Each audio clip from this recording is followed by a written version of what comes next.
अच्छा, आपको क्या लगता है आपकी लाइफ में गर्लफ्रेंड, वाइफ, लाइफ पार्टनर क्यों आया है? आपकी लाइफ को खूबसूरत बनाने के लिए? फूल गुलदस्ता है, लाइफ ने दिया है, लो और खूबसूरत लगो। आपको क्या लगता है लोग क्यों एक दूसरे से मिलते हैं इस धरती में? मुझे नहीं पता था ये चीज, मुझे जिनोवा के बाद पता चला लोग क्यों मिलते हैं एक दूसरे से,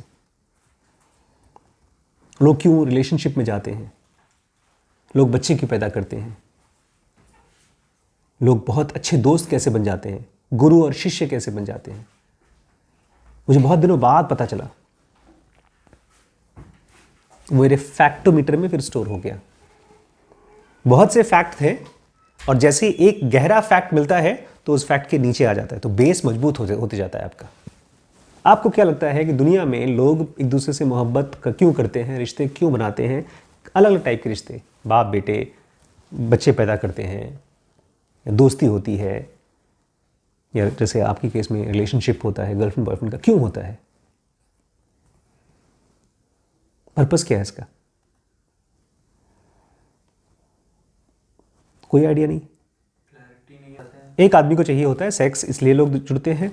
दूसरा कंपैशन चाहिए होता है, प्यार मोहब्बत चाहिए होता है, केयर चाहिए होता है, साथ चाहिए होता है, कोई बातचीत करने वाला चाहिए होता है। राइट, सही है।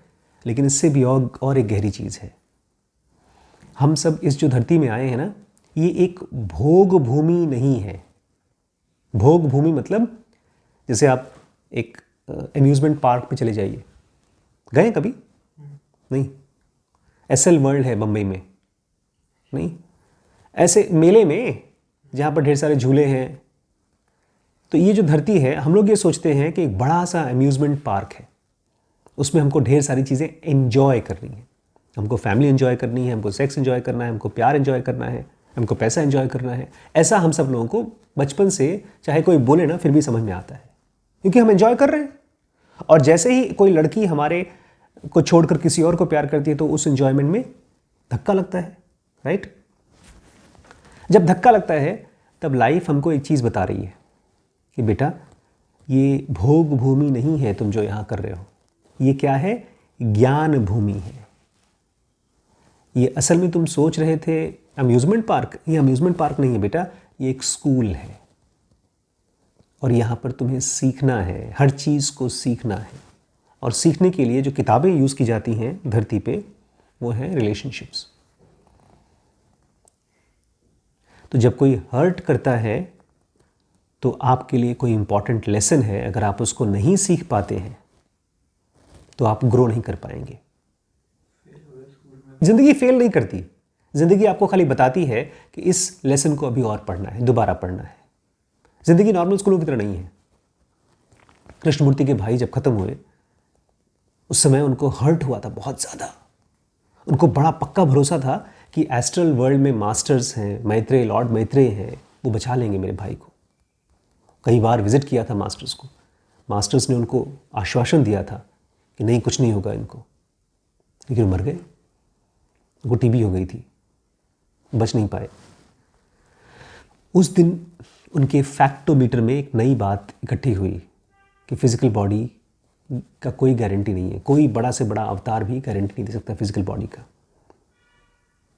लेकिन अगर हम सब पकड़े रहे, नहीं नहीं मुझे तो चाहिए ही, मुझे तो यही चीज़ चाहिए, मैं तो चाहता हूँ मेरी गर्लफ्रेंड किसी और से प्यार करे ही ना, जो सच है वो तो सच है ना।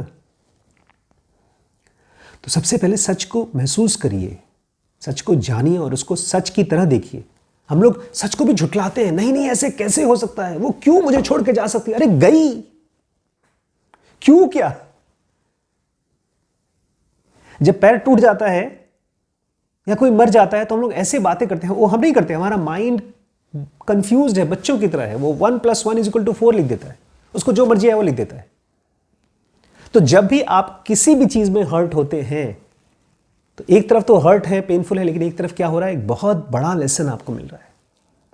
ये तो मुझे अपने फैमिली के बारे में लगा, जब मेरी मदर से, फादर से जब बात होती रही और जब वो लोग ऐसी कोई बातें कह देते थे जिससे मैं बहुत हर्ट होता था।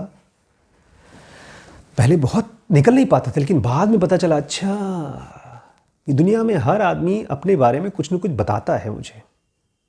और वो तभी पता चलता है जब हम हर्ट होते हैं। ऑटोमेटिकली हमारा माइंड हर किसी से कुछ ना कुछ एक्सपेक्टेशंस बनाता है। जैसे मैं ही हूँ, शिरीष है, खेलते खेलते इस कमरे में क्या करते हैं, एक टेंट बना लेंगे, है बचपन में टेंट बनाते हैं बच्चे, और जब वो टेंट बनाता है उसको क्या लगता है, ये पूरा कमरा मेरा है, मैं इसका मालिक हूँ। ऐसे ही आपको भी लगता है वो लड़की मेरी है, मैं उसका मालिक हूँ।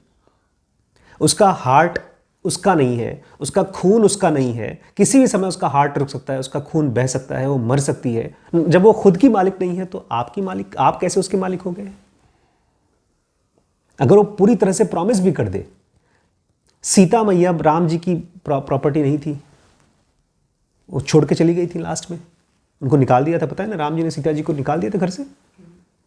बोल, एक धोबी था, किसने कहा कि मैं राम नहीं हूँ, कि दुश्मन के घर पे बीवी हमारी एक रात बिता के आई थी, तो उसको घर से निकाल दिया। एक धोबी था, उसकी बीवी कहीं फंस गई थी बारिश वारिश में, तो एक रात कहीं बाहर थी, फिर वापस घर में आई, तो उसको बोलता है मैं तुमको रखूँगा नहीं, तुम तो अपवित्र हो गई हो, तुम किसी और के साथ रात बिता के आई हो। और ताना मार दिया उसने कि मैं राम नहीं हूँ, ये सीता तो इतना साल तक वहाँ थी रावण के यहाँ, उन्होंने एक्सेप्ट कर लिया, मैं नहीं एक्सेप्ट करूँगा। उसी में निकाल दिया राम जी। इतने बड़ा बदनाम है राम जी इसी चक्कर में कि ऐसा मिहिर काम किया उन्होंने। उसकी कहानी कुछ और है, कभी हम और डिस्कस करेंगे डिटेल्स। उसमें भी राम को कुछ नया फैक्ट पता चला होगा। एनीवेज, तो ये सारा का सारा खेल क्या है, हमारे लिए दुकान नहीं खोल के रखी है भगवान ने कि बेटा लो एक गर्लफ्रेंड, परफेक्ट माल है, कभी खराब नहीं होगा बेटा, एक्सपायरी डेट भी देखो, और खराब हो जाए तो वापस लेना, मैं वापस ठीक करके वापस दे दूंगा। ऐसा नहीं है। किताब दी है, बेटा पढ़ लो, फेल हो जाओगे तो पढ़ते रहना, वापस मत करना। जिस दिन मुझे समझ में आया, उस दिन सारे हर्ट्स सडनली जो चोट थे वो ज्ञान बन गया मेरे लिए। हर कोई मेरे लिए किताब बन गया, खजाना बन गया। हर किसी की स्टोरी मिलना शुरू हो गई, चाहे स्कूल की टीचर का हर्ट हो, चाहे गर्लफ्रेंड का हर्ट हो, सब के सब सही लगने लगे। ठीक है तुमने जो किया सही किया, लाइफ ने तुम्हारे थ्रू मुझे कुछ सिखाने के लिए भेजा था, थैंक यू सो मच। तो कभी गर्लफ्रेंड अगर किसी को इमोजी भेजे तो बोल दीजिएगा थैंक यू सो मच।